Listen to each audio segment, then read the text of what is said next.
مائی رابعہ بصری کا جو واقعہ ہے کہ 7 سال تک وہ سجدے کی حالت میں رہی. تو اس کے ساتھ آگے پھر بتانا چاہیے تھا کہ ان 7 سالوں میں نہ انہوں نے پیشاب کیا، نہ انہوں نے کھانا کھایا، نہ ان کا وضو ٹوٹا. کیونکہ فقہ حنفی میں اگر آپ بغیر وضو کے سجدہ کریں تو اللہ کی توہین ہے اور کفر ہوگا. جی میں تو پھر پورا انالیسس کروں گا نا. اب آپ نے قرآن و حدیث کا سہارا نہیں لینا، وہ تو ہم لے سکتے ہیں نا کہ صحیح بخاری میں حدیث ہے کہ عبداللہ بن عمر جب قرآن کی تلاوت کر رہے ہوتے تھے سواری پہ بیٹھ کے تو بغیر وضو کے بھی تلاوت کر لیتے تھے، اور جب سجدہ آتا تھا تو جھک کے یوں سر کے اشارے سے وہ سجدہ کر لیتے تھے. ہمارے نزدیک تو سجدہ تلاوت بھی سجدہ شکر بھی بغیر وضو کے ہو جاتا ہے.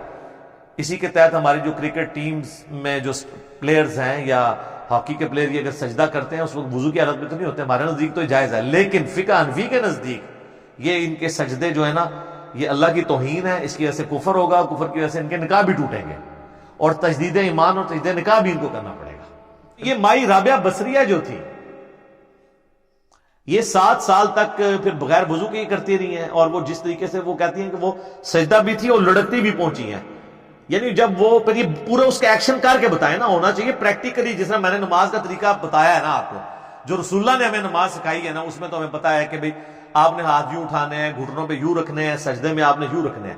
اب آپ اپنے جو بزرگوں کی نماز بتا رہے ہیں نا، تو یہ ڈاکٹر طاہر القادری صاحب یا باقی لوگ یہ جو نماز بیان کر رہے ہیں ابراہیم بن ادم کی یا مائی رابعہ بصریہ کی، تو یہ پریکٹیکلی نماز پڑھ کے بھی بتائے نا.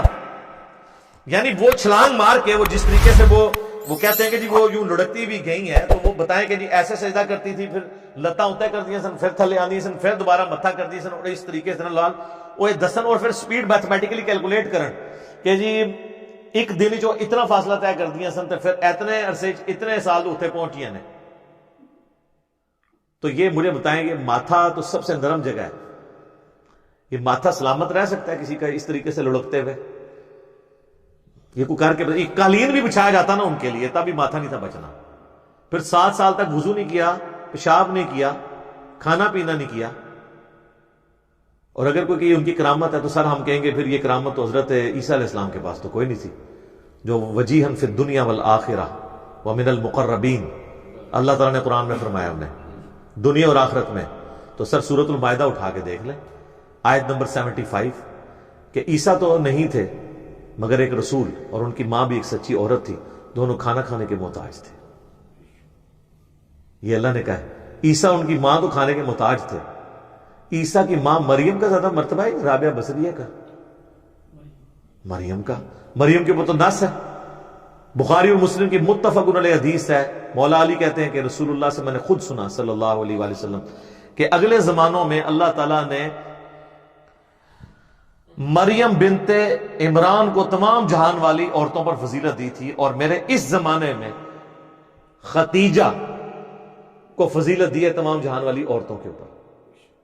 ٹھیک ہے، تو رابعہ بصریہ کہاں سے آ گئی؟ کیا سیدہ فاطمہ سے بھی زیادہ مرتبہ تھا؟ پھر ہم وہ مصباحی صاحب والی بات کی، تو نویں جام پڑھا ہے یہ باتیں کر رہے، تو نے نوی بابیاں نکالنی ہیں جن کی اپنے سٹیجوں کا رنگ بدلے ہیں. اب آپ بھی یہ کہانیاں کہانی بند کریں. ٹھیک ہے، جن کی فضیلت میں رسول اللہ کی احادیث موجود ہیں، انہوں نے تو 7 سال تک لڑک کے جو ہے وہ نمازیں نہیں پڑھی ہیں. کن کو کہانیاں کروا رہے ہیں؟ تو یہ جناب اب میں آپ کو بتا رہا ہوں کہ لوگوں میں ہم نے کمپیٹنسی پیدا کر دی ہے کہ انہوں نے یہ ویڈیو دیکھی ہے تو انہوں نے کمنٹس کیے کہ یہ تو کہانیاں ہیں. ہمیں پہلے نہیں لگتا تھا کہ ہمارے بزرگ کہانیاں کراتے تھے، اور پہلے کوئی بتاتا بھی تھا تو غصہ آتا تھا، اس لیے کہ میرے بھائی جو مریض ہے اور اس کے منہ کا ذائقہ خراب ہو چکا ہے اسے تو پکوڑوں کا بھی ذائقہ نہیں آتا. ٹھیک ہے نا، لیکن جب آپ کو صحت ہوتی ہے نا تو سر پھر آپ کو پتہ چلتا ہے کہ وہ پکوڑے آپ کو کڑوے لگ رہے تھے، وہ کڑوے نہیں تھے.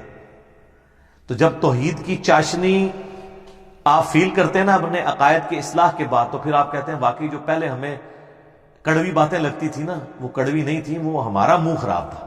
اب ہمارا منہ جو ہے وہ کتاب و سنت کی تعلیمات والا ہوا ہے نا، تو ہمیں یہ ساری کی ساری چیزیں الحمدللہ اچھی لگنی شروع کی.